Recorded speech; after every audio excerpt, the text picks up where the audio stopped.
I regularly use a single clove of garlic in the toilet. I've been doing it for a long time, and it's the best method I know. Take an entire head of garlic and peel off the skins. Then slice a few cloves into thin strips.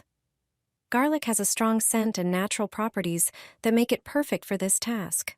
Place the chopped garlic into a tall container. Pour in about half a cup of vinegar. It works as a natural solvent. Add a bit of plain water to dilute the mixture.